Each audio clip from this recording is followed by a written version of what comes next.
வியாசம் வசிஷ்ட நப்தாரம் சக்தே பௌத்திரமகல்மஷம் பராசராத்மஜம் வந்தே சுகதாதன் தபோநிதிம். பிரம்மாவனுடைய சந்ததியிலே தோன்றினவர் வேதவியாசர். வேதங்களையெல்லாம் பிரித்து கொடுத்தார்.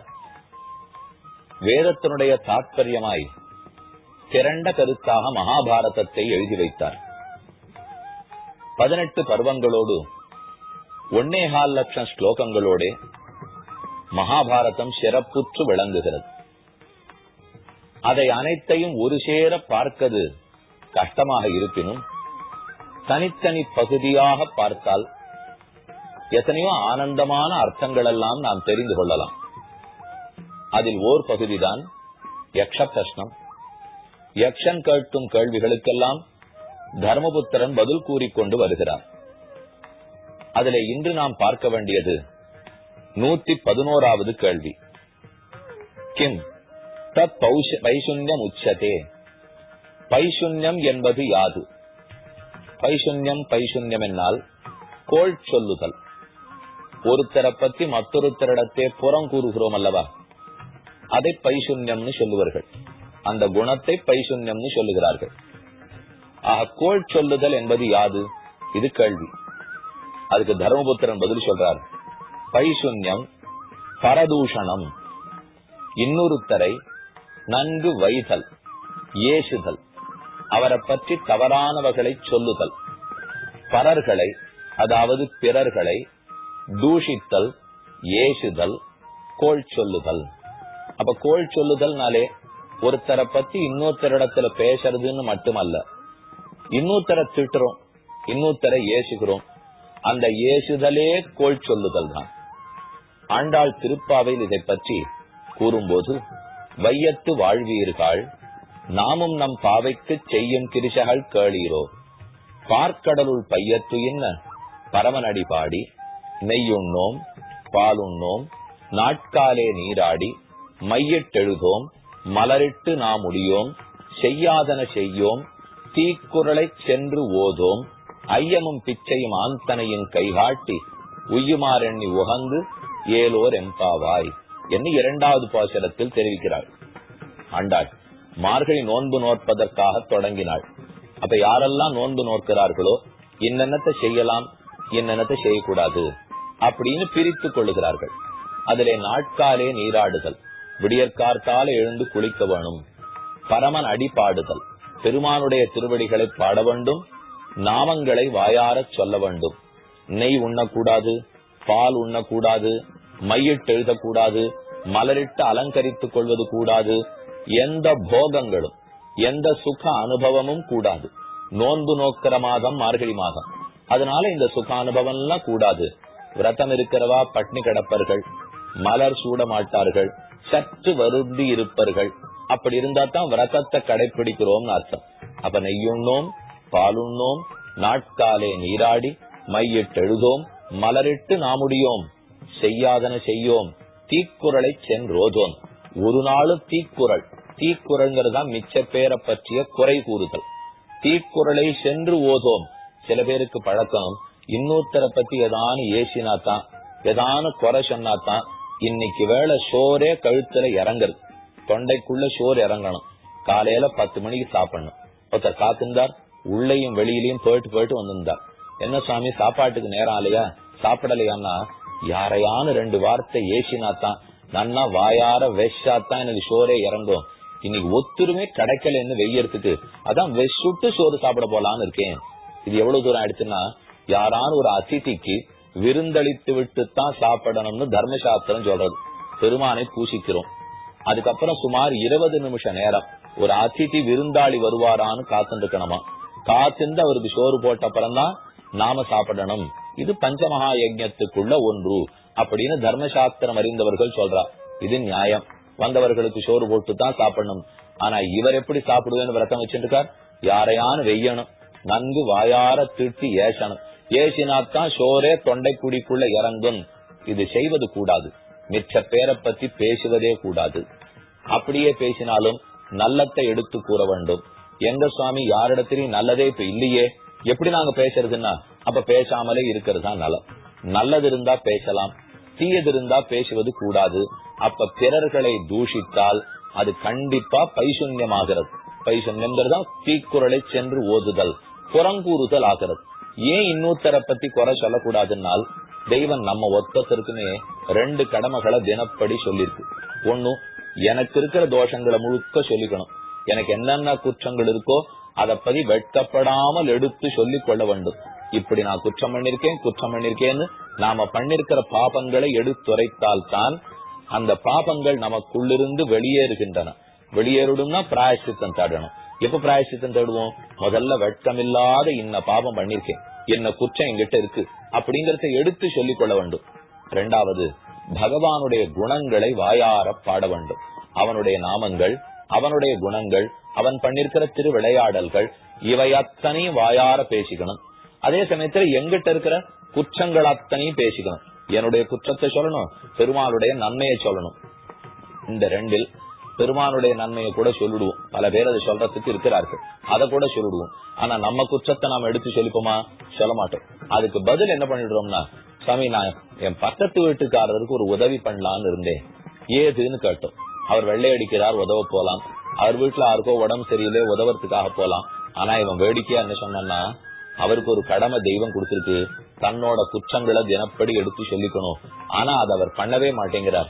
ஆனால் அவருக்கு ஹெல்ப் பண்றாங்கிற எண்ணத்தில் நான் அவருடைய குற்றங்களை தினப்படி சொல்லிட்டு இருக்கேன். அப்படின்னா அவர் செய்யாம விட்ட வேலையை நான் செஞ்சதாகும் இல்லையோ. இப்படின்னு சில பேர் உதவிக்கு வருவார்கள். அந்த உதவி பண்ண வேண்டிய தேவையில்லை. ஏன்னா இன்னொருத்தருடைய குற்றத்தை நாம் சொன்னால் அதுவும் நம் குற்றத்துக்குள் ஒன்றாகிறது. நாம எத்தனையோ பாபங்களை சேர்த்து வச்சிருக்கோம். அதுல இன்னொருத்தரை பத்தி புறம் கூறினாலோ குற்றம் சொன்னாலோ அதுவும் இந்த பாபத்துக்குள் தான் சேரும். அதனால நம்ம பத்தி பேசிக்கொள்ள வேண்டும், அதுவும் குற்றத்தை தான் பேச வேண்டும். நம்ம கிட்ட இருக்கிற நன்மைகளை எடுத்து சொல்லிக் கொள்ள கூடாது.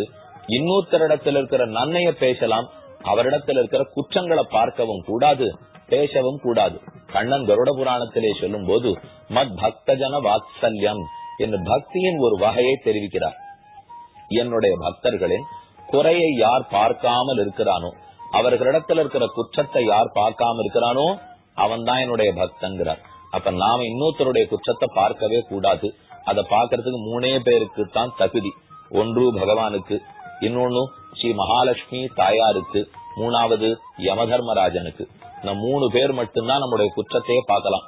ஆனா ஒருத்தர் வெடிக்கே சொன்னார், சாமி என்னமோ தெரியல, என் குற்றத்தை அந்த 3 பேர் மட்டும் பார்க்கறதே இல்லை, அதை தவிர மத்த எல்லாரும் பாக்குறான். பெருமாள் நம்ம குற்றத்தை பாக்குறது இல்ல, பிராட்டி மகாலட்சுமியும் பாக்குறது இல்ல, யம தர்மராஜன் கூட அப்பப்ப விட்டு கொடுத்துடுறார். பின்ன என் குற்றத்தை ஜாகிரதையா கணக்கு வச்சுக்கிறது யாரு தெரியுமோ? என் பக்கத்து வீட்டுக்காரர், எழுத்து வீட்டுக்காரர், பின் வீட்டுக்காரர். இவாதான் நம் குற்றங்களையே ஞாபகம் வைத்துக் கொண்டு அதையே பேசி பொழுது போக்குகிறார்கள். நம்மாழ்வார் ஒரு இடத்துல சாதிக்கிறார், நாம பெருமான நினைத்து நினைத்து பொழுது போக்க வேண்டும். சித்த வேண்டா சிந்திப்பே அமையும், மத்தொன்னில்லை சுருங்கச் சொன்னோம் மாநில தெவ்வுயிருக்கும். சிற்ற வேண்டா சிந்திப்பே அமையும்.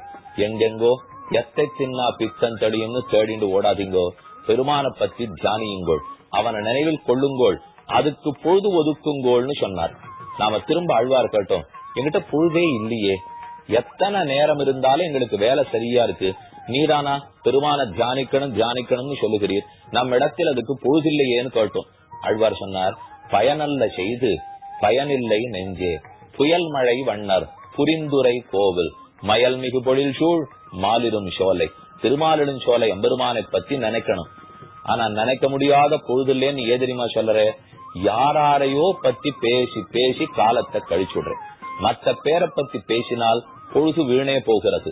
அப்ப ரகசியத்தையும் காக்கவே முடியாது. நூத்தரை பத்தி நாம சொல்றதுலே எல்லாம் உண்மையா இருக்குன்னு சொல்ல முடியாது. அது ஹியர்சேன்னு ஆங்கிலத்துல சொல்ற பாருங்க, இவா சொன்னது அவா சொல்லுவா, அது அப்படியே டைல்யூட் ஆகி நம்ம கிட்ட வரும். அது கடைசியில அவருக்கு அந்த மாதிரி ஒரு செய்தி இருக்கவே இருக்காது. ஆனா அப்படியே அது ஒரு காட்டு தீய போல பரவி போய் எல்லா இடத்துலயும் போடும். அதுக்குதான் ரூமர்ஸ் எல்லாம் நம்ப கூடாது. வதந்தி என்பது வதந்தீயாக போய்விடும், பேசாதேங்கிறார்கள். தொண்டரடி பொடியாழ்வார் சாதிக்கிறார், போதெல்லாம் போது கொண்டு உன் பொன்னடி புனைய மாட்டேன், தீதிலா மொழிகள் கொண்டு உன் திருக்குணம் செப்ப மாட்டேன், காதலால் நெஞ்சமன்பு கலந்திலேன் அது தன்னாலே ஏதிலேன் அரங்கா.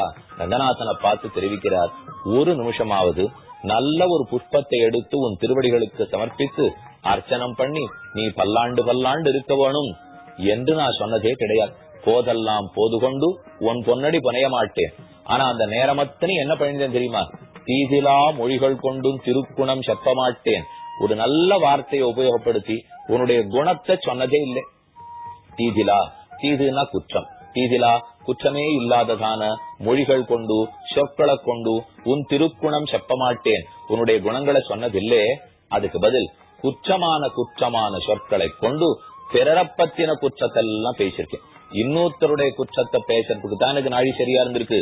இது பண்ணால் என்ன ஆகும்னு தர்மசாஸ்திரம் சொல்றது. பரதூஷணம் பண்ணா என்ன, இன்னொருத்தரை பத்தி குற்றம் சொன்னா என்ன என்னங்கிறத கேட்டுட்டு பயந்தே போயிட்டார் கூரத்தாழ்வான். ராமானுஷருடைய சிஷ்யர் கூரத்தாழ்வான். அவருக்கு ஒரு சிஷ்யர் இருந்தார், அவருக்கு பிள்ளை ஆழ்வான்னு பெயர். அவருக்கு என்னமோ தெரியல, பக்தர்களிடத்துல அபச்சாரப்பட்டுட்டே இருப்பார். வாயாலையும் அபச்சாரப்படுவார், மனத்தாலையும் அபச்சாரப்படுவார், கையாலையும் அபச்சாரப்படுவார். நாம இன்னொருத்தரிடத்துல குற்றம் புரிகிறோம் என்னால் அது 3 வகைப்படும். அவரை பத்தி தப்பா மனசுல நினைச்சுக்கிறது, அவர் கெட்டு போடணும்னு மனசுல நினைக்கிறது, இதெல்லாம் மானசமான அபச்சாரம். அடுத்தவரை வாயால நன்னா நிந்திக்கிறது, ஏசறது, அது வாயால் வாச்சிக்கமான அபச்சாரம். கையால ஓங்கி அரைஞ்சு விடுறது, இது காய்கமான அபச்சாரம். புறத்தாழ்வான் பிள்ளை ஆழ்வான் இடத்துல போய் பெருமாளை சேவிக்கிறீர், பெருமானிடத்துல பக்தியோடு இருக்கீர், ஆனா பக்தர்களிடத்துல இப்படி அபச்சாரப்படுறீரே. வாயால் அவர்களை பத்தி தூஷிக்கலாமா, மனசால தப்பு நினைக்கலாமா, கையால அடிக்க போலாமா? இந்த 3ஐயுமே விட்டுடணும். நீர் சொன்னா கேட்க மறுக்கிறீர். எனக்கு நீ ஒரு தானம் கொடுக்கணும். என்ன தானம்னு பிள்ளை ஆழ்வான் கேட்டார். நீர் பட்டு இருக்கிற இந்த 3 விதமான அபச்சாரத்தையும், பிறரை தூஷித்தல், வாயார கோள் சொல்லுதல், பிறரை மனத்தாலே குற்றமாக நினைத்தல், பிறரை கையாலே அடித்தல், துன்புறுத்துதல், இந்த 3மே ஹிம்சை. வாக்கால ஹிம்சிக்கலாம், மனத்தால ஹிம்சிக்கலாம், செயலாலே கர்மத்தால ஹிம்சிக்கலாம். இந்த 3 ஹிம்சையும் விட்டுடணும். பரஹிம்சை பண்ணக்கூடாது. இனிமே யார பத்தியும் பேச மாட்டேன், யார பத்தியும் தப்பா நினைக்க மாட்டேன். அப்படி நீ நினைத்ததை எனக்கு தானம் கொடுக்கணும் அப்படின்னு கூரத்தாழ்வான் கேட்டார். சரின்னு பிள்ளை ஆழ்வான் நொந்து கொண்டு தானம் கொடுத்துட்டார். 4 நாள் ஆச்சு. இது எல்லாத்தையும் தானம் கொடுத்துட்டோமே, இனிமே அதனால நம்ம அபச்சாரப்படக்கூடாது அப்படின்னு ஒத்தனை ஏசாம கோள் சொல்லாம இருந்து பார்த்தார். ஆனா பழக்கம் யாரையான விடுமா? இப்படித்தான் பேசி நம்ம பழகி இருக்கோம்னா அது சுலபத்துல மாறவே மாறாது. சுபாவோ துரதிக்கிரமாக. நமக்கு இருக்கிற இந்த இயற்கையான தன்மையை மாத்திக்கிறதுங்கிறது மிகவும் கடினம். அவரால் மாத்திக்க முடியல.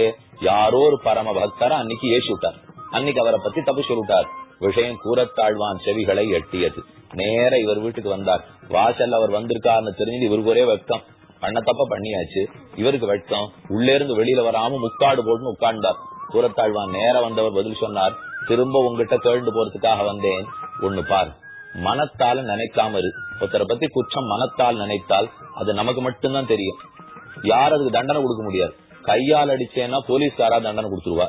வாயால திட்டினேன்னா ஒண்ணு திரும்ப திட்டு கிடைச்சிரும், இல்ல ரொம்ப திட்டுதலா இருந்து தப்பா பேசியிருந்தேன்னா மறுபடியும் போலீஸ்ல போய் கம்ப்ளைண்ட் பண்ணுவா, ராஜா தண்டனை கொடுத்துருவார். ஆனா மனத்தால ஒருத்தரை பத்தி குற்றம் நினைத்தால் இது யாருக்கு தெரியவே போறது இல்லையோ. அதனால அதுலதான் ரொம்ப ஜாகிரதையாக இருக்க வேண்டும். எம்பெருமானார் திருவடிகளே சரணம் என்று சொல்லிக்கொண்டு இந்த அபச்சாரத்தை இனி பண்ணாமல் இருக்க வேண்டும் என்று கூரத்தாழ்வான் பிள்ளை ஆழ்வான் இடத்துல தெரிவிக்கிறார். அந்த அளவுக்கு அவர் பண்ற அபச்சாரத்தை, இன்னொருத்தரை பத்தி புறம் கூறுவதை, குற்றம் பேசுவதை தானமாக பெற்று அவரை திருத்த நினைத்தார்னு சொன்னால் அப்ப அது எவ்வளவு கொடியது அப்படிங்கறத நாம் தெரிந்து கொள்ள வேண்டும். இதே விஷயத்தை தான் சிசுபாலன் கடைப்பிடித்தான். கேட்பார் செவிசுடு கீழ்மை வசவுகளே வையும் கேட்பால் பழம்பகவன் சிசுபாலன். கண்ணனை பத்தி திட்டிலே இருப்பான். கிருஷ்ணஹா ஜாரஹா, கிருஷ்ணஹா சோரஹா, கண்ணன் திருடன், கண்ணன் பொய்யன், கண்ணன் பெண்ணாளன், கண்ணன் என்னென்ன கள்ளன் என்னென்ன உண்டோ சொல்லிட்டே இருந்தான். அது கேட்பார் செவிசுடு, கேட்கிறவாளுடைய காது பத்தின் தெரியறாப்புல சுடுமா. இப்படி கூடவா தீய வார்த்தைகளால ஒருத்தரை பேச வேண்டும்? அத போல் நாம் பேசாமல் இருக்க வேண்டும். இனிய உளவாக இன்னாத கூறல் தனியிருப்பை காய் கவர்ந்தற்று. சுவாமி, இது சாத்தியமா? நாம பேச்சுன்னா வேற என்னதான் பேசுறது? இப்போ குடும்பத்துக்குள்ள இன்னொருத்தரை பத்தி குற்றம் சொல்றது கூடாது அப்படின்னுட்டா ரொம்ப டைம் இருக்கும். நீங்களே கொஞ்சம் கணக்கு போட்டு பாருங்க. ஏன்னா பாதி நேரம் இதுலதான் நமக்கு கழிஞ்சுட்டே இருக்கு. இனிமே நாளில இருந்து, ஏன் இன்னில இருந்தே காலத்தால இப்ப பாத்துட்டோம், இன்னில இருந்தே இன்னொருத்தரை பத்தி பேசுறதே இல்லை, எதுவுமே பேசுறது இல்லை. நல்லது இருந்தா பேசுவோம், இல்லையா அவர்களை பத்தி பேசவே வேண்டாம். அந்த பொழுதையும் பகவானை பத்தி பேசியே கழிக்க வேண்டும். கேள்வியாது சத்து பைசுன்யம் உச்சதே கிம். எது பைசுன்யம்னு சொல்லப்படுகிறது? பைசுன்யம் பரதூஷணம்.